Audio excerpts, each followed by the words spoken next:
Bonjour à toutes et bonjour à tous, c'est Lucla de Influence Event et bienvenue pour cette nouvelle vidéo d'inspiration du samedi. Alors aujourd'hui, je veux partager avec vous le thème de l'amour universel, autrement appelé l'amour inconditionnel. Alors oui, c'est un gros morceau. Alors je ne suis pas une experte de l'amour inconditionnel, je veux juste partager avec vous mon cheminement, ce que j'ai appris, ce qui m'a été enseigné sur l'amour inconditionnel. Alors, déjà, qu'est-ce que l'amour inconditionnel ou l'amour universel? C'est un amour qui est absolument différent de celui auquel on a l'habitude d'être confronté ou celui qu'on a l'habitude d'offrir aux autres, celui dont on a l'habitude de bénéficier. C'est-à-dire que l'être humain, d'une manière générale, a toujours tendance à aimer avec des conditions. Je t'aime si tu es comme ça. Je t'aime si tu fais ça.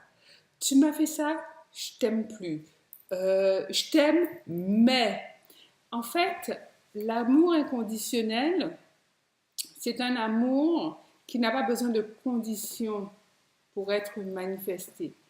Il n'a pas besoin de conditions pour exister. Je peux vous prendre un exemple.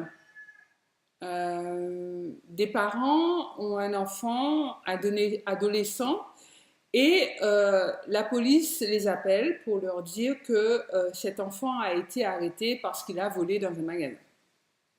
Et donc, les parents viennent furieux, essayent de comprendre ce qui s'est passé, regardent l'enfant, sont complètement remontés, on va régler ça à la maison, ça ne se passera pas comme ça, etc., etc. Donc, bon, les formalités sont faites. Et une fois qu'ils arrivent à la maison, alors là, c'est le déluge de reproches, c'est les jugements, c'est les condamnations qui arrivent. Et l'enfant, évidemment, est là et les épaules courbées face à tant d'agressivité, j'ai envie de dire de violence verbale quelque part. Alors, l'approche lorsqu'on est dans l'amour universel, dans l'amour inconditionnel, ou du moins lorsqu'on veut manifester cet amour inconditionnel, serait plutôt de dire, écoute, ton comportement est inadmissible, c'est intolérable, ce comportement-là ne peut absolument pas être accepté. D'ailleurs, tu auras à répondre de ce comportement-là parce que le magasin va peut-être porter plainte, le procureur va peut-être s'en mêler, il y aura sûrement un jugement, même s'il n'y a pas de prison ferme, mais il y aura peut-être de la prison avec sursis, ça sera inscrit au casier judiciaire. Enfin, bon, il y aura toutes les conséquences de cet acte-là. Donc, d'expliquer effectivement, l'acte, l'acte est répréhensible. Le comportement est inacceptable. Le comportement ne pourra jamais être accepté de la part des parents. Par contre, la personne de l'enfant, la personne qu'est cet enfant, est la même. Elle n'a pas changé. Donc ça veut dire que l'amour reste le même. Et cet amour-là doit être exprimé. Donc ton comportement est vraiment inacceptable. Et d'ailleurs, tu auras sûrement à y répondre face à la justice. Une personne comme toi, aussi aimable, un enfant comme toi, aussi serviable, d'une politesse aussi incroyable, comment as-tu fait pour avoir ce comportement? En fait, c'est des exemples que je vous donne, mais c'est vraiment pour vous dire que d'un côté, dans l'amour, on va dire ordinaire, l'amour de tous les jours, il y a la condamnation de la personne qui arrive dès qu'il y a un faux pas. Mais tu es un voleur, mais tu es quelqu'un d'insensé, mais tu es vraiment pas fréquentable. Alors tout ça, ce sont des condamnations de la personne. En fait, il faut juste switcher et condamner l'acte. Condamner une personne et condamner un acte, c'est deux choses différentes. Ça veut dire que l'enfant qui reçoit de la part de ses parents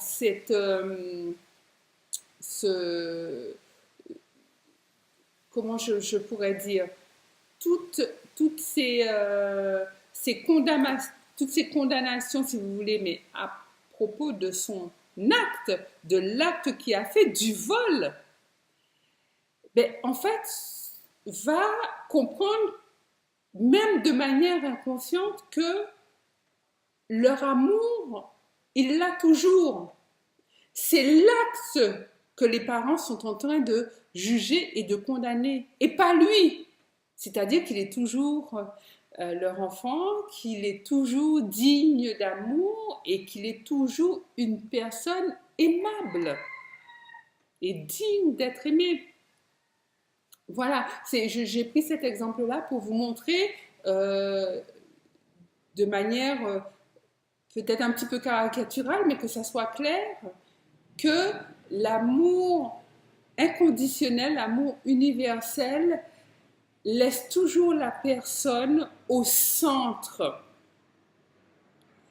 Un comportement, même s'il est négatif, même s'il est répréhensible, même s'il est condamnable, ne vient pas effacer la personne, ne vient pas masquer ce qu'est la personne. La personne reste toujours telle qu'elle est et digne d'être aimée malgré cet acte. Le deuxième point que je veux aborder avec vous, c'est que en condamnant quelqu'un, notamment si c'est votre enfant ou si c'est un proche, quelqu'un pour qui vous avez un lien fort, quelqu'un pour qui vous êtes par exemple un référent, en condamnant la personne, vous l'exposez à reproduire les schémas pour lesquels vous l'avez condamné. Enfin, je ne sais pas si je me fais comprendre. Tandis que, en renouvelant votre amour à la personne et en lui disant « Toi, tu es quelqu'un de bien. Comment as-tu pu agir de la sorte? Tu es quelqu'un de formidable. Regarde tout ce que tu fais dans ta vie. Regarde toutes ces belles choses que tu as accomplies. Et tu as pu faire ça? Ah non, il y a quelque chose qui ne va pas. » En fait, en parlant comme ça, ben, vous autorisez la personne à faire une prise de conscience. Non pas sur le fait qu'elle est condamnable, mais sur le fait que son agissement est condamnable. Ça, c'est différent. Donc, ça veut dire qu'il y aura en elle le sentiment de devoir faire mieux la prochaine fois. Parce que ce comportement-là n'est pas digne d'elle. Tandis que si elle sent que le couperet est sur elle, mais elle sera amenée à reproduire ce qu'on lui a reproché, puisque bon, après tout, on lui dit qu'elle n'est pas quelqu'un de bien, qu'elle n'est pas fréquentable, qu'elle n'est pas digne d'être aimée, qu'elle est comme ci, comme ça, enfin que des jugements négatifs. Donc après tout, ben, voilà, ça devient une identité, ça devient une identification qui fait qu'elle va reproduire les mêmes schémas négatifs. Et plus il y a de jugement, plus il y a de condamnation et plus les personnes sont amenées à reproduire justement ce pourquoi on les condamne, ce que justement on a envie qu'elles changent. Alors le conseil que je peux vous amener aujourd'hui, le conseil que je peux vous proposer, c'est avant de condamner quelqu'un, restez 3 secondes et tout ce que vous aviez l'intention de lui dire là concernant, ben dites-le, mais concernant l'acte, concernant l'événement qui s'est produit et non pas concernant la personne. Voilà, donc c'est Lucla de influenceevent.com. J'espère que cette vidéo d'inspiration du samedi vous a plu, vous a interpellé. Dites-moi dans les commentaires juste en dessous justement ce que vous en pensez. Est-ce que vous êtes amené à condamner facilement les autres ou au contraire, est-ce que vous faites attention à ne pas condamner les autres et à être plutôt focalisé sur ce qui s'est passé, sur ce qui s'est produit? Si cette vidéo vous a plu, ben partagez-la, likez-la, puisque vous le savez, nous pouvons tous contribuer à notre manière, pas à pas, avec qui nous sommes, à faire de notre monde un monde meilleur. Donc, je vous dis à très bientôt, à samedi, et en route pour de nouvelles aventures en développement personnel. Bisous, bye bye.